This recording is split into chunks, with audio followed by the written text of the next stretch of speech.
Тек сіздердің қуаныштарыңыз, сіздердің тыныштықтарыңыз үшін жүрміз. Ұйқы бас.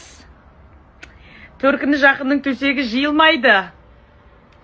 Түске дейін ұйықтап, кешке дейін есінейтін жалқау қатын деп мені сөкпеңіздер. Ұйқыдан тұрсам есікті біреу қағады. Маған сюрприз алып кепті байым туған күніне. Спорт және туризм министрлігінен хат келіпті. Істеп жатқан іс әрекетіңе түсініктеме деп. Сорлылар. Өзі бола алмайды, болғанды көре алмайтын ана недегі тиктокта басқа жерде қаралап отырып, ойбай мынау байып кетті деп өздерінің көттерін тепсең көк тиынның дыбысы шықпайды, бірақ біреудің қалтасын санағыштар. Өздері тұрып бір жерлерін көтеріп жұмыс жасағысы келмейді. Әркімді қаралап, ақша үшін елді, жерді бәрін сатып кетуге дайындардың жасап жатқандары. Айналайындар. Мен кішкене орысшалау жерде өскемді, Шардара деген. Өзбекстанмен шекаралас. От этого мне не жарко, не холодно.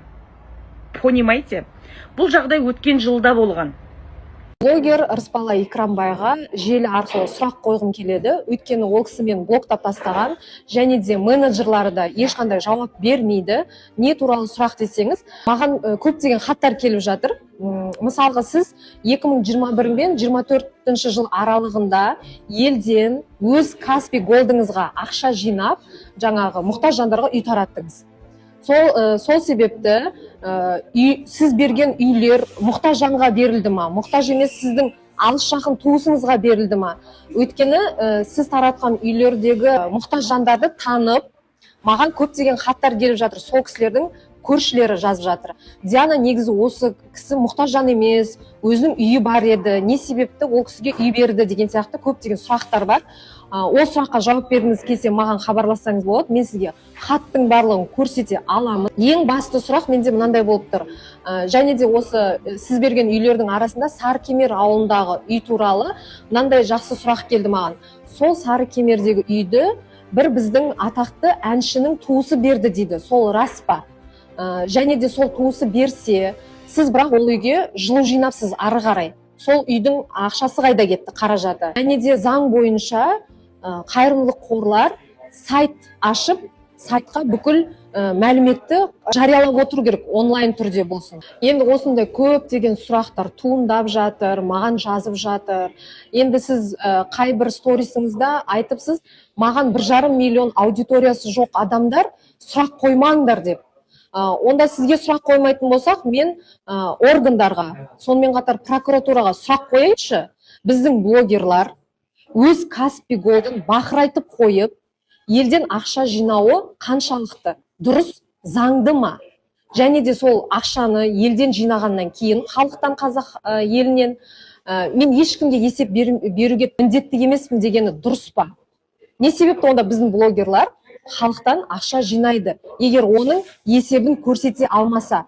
Бір үйге қанша ақша түсті, қандай қаражат түсті, және де ол үйді алған адам шынымен мұқтаж ба? Оның документін қай жерде көрсетті? Біз мысалы көрген жоқпыз. Бірақ барлығымыз бір елдей болып, осы кісінің Каспий Голдына ақша жинап бердік. Енді келген кезде 1,5 миллион аудиториясы жоқ адам маған сұрақ қоймасын деп отыр. Онда сұрақты прокуратура қойсын, органдар қойсын, АФМ қойсын. Егер осы мен қойып отқан сұрақтар дұрыс деп есептесеңіз, осы рилстың астына прокуратура, АФМ және де қандай органдар бар, соны белгілеп кетіңіз. Және есепті талап етсеңіз, Ырысбала Икрамбай есепті көрсетсін деп жазып кетіңіз. Ырысбала Икрамбай қорының әрекеттері туралы мен Руслан Өтепбайға жазған болатынмын. Руслан Өтепбай мырза, сіз халықпен бірге халықтың мәселесін шешіп жүрсіз, және де әрқашанда ақ қарасын дәл айтасыз. Енді осы Ырысбала Икрамбайдың халықтың ақшасын қоры бола тұра Каспий Голдына заңсыз жинағаны туралы бағдарлама арнасаңыз.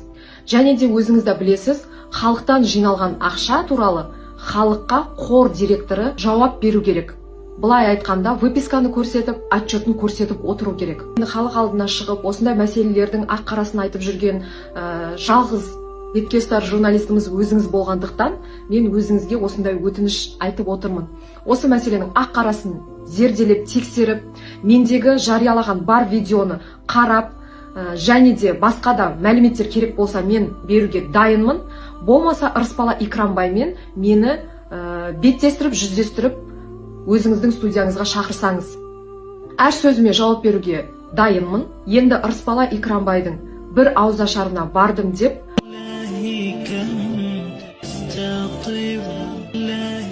әділдік жолынан тайып кетпейді деген үміттемін, Руслан мырза. Сенде вообще ақша жоқ па?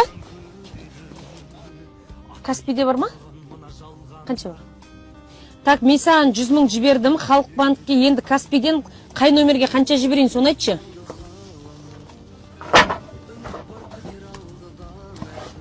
Бөле басыма 8 газ бар ғой, жаман қырлайын деп жатырмыз ғой екеумізше бөлеше. Білен оларды шығарып тастаған, төбесінен қарасаң, ай бос. Көп нақаламай біз емес.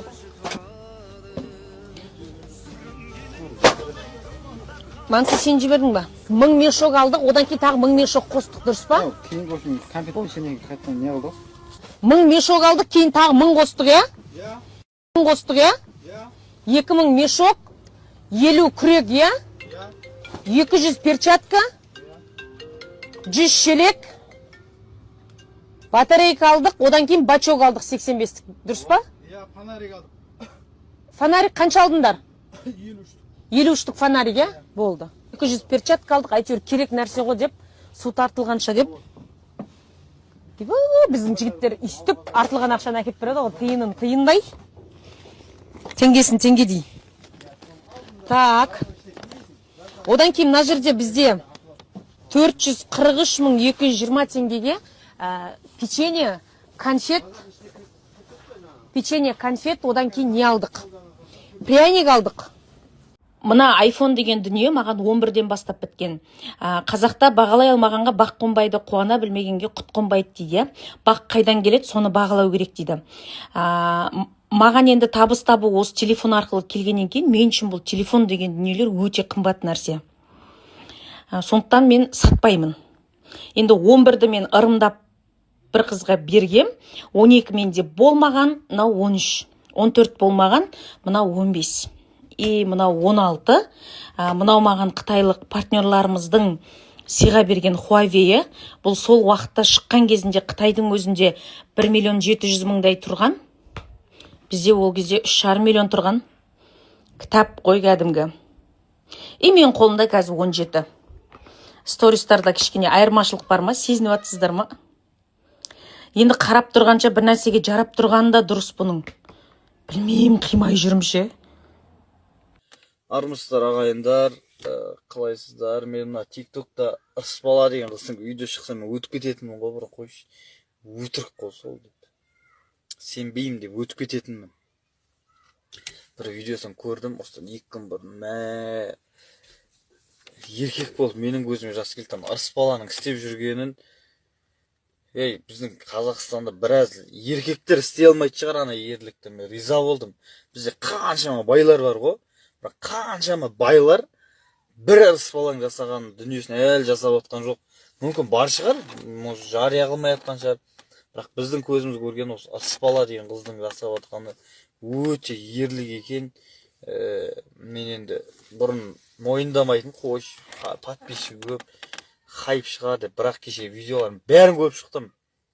Енді мен өте қатты риза болдым сол қызға. Біз қазақтың батыр қыздары деген атқа лайықты қыз екен. Өйткені үйді алғаннан кейін қалай осылай бере салмайды екен. Үйді кәдімгідей ремонттап тастайды екен. Мен риза болып тұрмын. Егер Ырысбала ханым осы видеоны көрсе, Ырысбалаға жіберейік осы видеоны.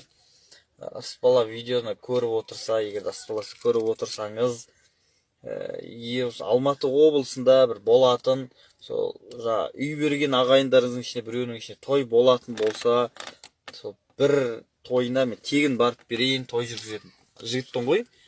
Өзім әнімізбен, домбыра баянымызбен барып бір көмек қолын созуға біз дайынбыз. Хабарласып, араласып, егер сіз көріп отырсаңыз, хабарласыңыз, бірігіп, сол бір тойыңызға, ендіге бір үй беретін, Алматыдан беретін ағайыныңызға біз барайық. Мен өткен сіздің ерлігіңізге өте қатты риза болып тұрмын. Егер тойыңыз болса, қуанышыңыз болса, Ырысбала ханым хабарласыңыз, біз сізге ақы да сұрамаймыз. Барып сіздің ерлігіңіздің өзіміз мойындап соған біз себепші болсақ болды. Сондықтан да Ырысбала ханымға алғысым шексіз. Ырысбала ханым осы үйден жіберейік, болмаса қазақтың қыздары аман болсын. Біраз еркектердің істемегенін жасап жатыр, ойластырып. Ырысбала аман болыңыз, деніңізге саулық тілеймін. Өте күшті жасапсыз, өте күшті денелер жасап жатырсыз. Аман болыңыз, сау болыңыз. Қалайсыздар, амансыздар ма? Шашымыз жалбырап, жалқау қатын түске дейін ұйықтайды, кешке дейін есін айтпай жатырмыз. Дем алып, жүктіліктен рахаттанып жүрміз, шынымды айтсам ше. Ешкімнің сөзіне бір минут уақыт бөлуге жаланем жоқ. Бұлай үндемегенде келісу деп түсіну қателікті. Әркімнің өзінің деңгейі болады. Менімен сөйлескісі келетін адам, менімен беттескісі келетін адам, маған күйі жаққысы келетін адам, иә. Мен жүріп өткен жолмен жүріп кесін. Ең бірінші 1,5 миллион подписчик жинасын. Мақұл 50%-ын жинап берсінші. 700 мың подписчик жинап берсін. Одан кейін 100 отбасыға хорошо халықпен бірге баспана сыйлап берсін. Айырғылаш тілдер бар екен ғой, сол тілдер көмектесетін шығар елдің алдына шығуға. Одан кейін налоговыйға барсында мен төлеген салықты қарап, сондай оборот жасап берсін. Әркімнің өзінің деңгейі деген нәрсе болады да, әркімнің өзінің биігі болады. Мен сынамайды екенмін, шын айтамын. 15-20 мың подписчикпен маған не қылмай-ақ қойсын. Сосын ол адамның атың шықпаса жер өрте, арсыз болмай атақ жоқ деп, оның арсыздығына қосылып алып, мен оған подписчик жинап беруге менде тым желание жоқ екен, шын айтамын. Ит үрет, керуен көшет. Не керек конкретно? Мен байып кеткенім өтін тесіп баратыр ма? Барсында налоговыйға барып арыз жазсын. Салық комитеті бар, кірістер комитеті бар, департамент па кірістер әлде. Барсында арыз жазсын соған. Шәуілдеп босқа ит үрет, керуен көшет деп ит сияқты үрей бермей, айналасындағылар оған еріп үріп алмай, барсында заңмен кірістін да конкретно. Маған тиісті органдар хат жазсын, мен соларға жауап берем. Бала шағаға өзімізге барып упаковкамен осындай нәски алдым, оптым алдым. 700 теңгеден дейді, штук ойлаңыздаршы. Баға қайда кетіп барады, айналайындар ал. 700 теңгеге бір штук нәски алатын күнге жеттік. Анияқта бәйбіше мен тоқалдың баласы сияқты қырылып жатыр аналар. Осынан да бала шағаның нәскелерінің біреуін ше, стиралка жеп қояма, далада жоғалып кетті дейін десең, баяғыдай далаға барып жайылатында емес. Үйдің ішінде құрға батыр барлығы.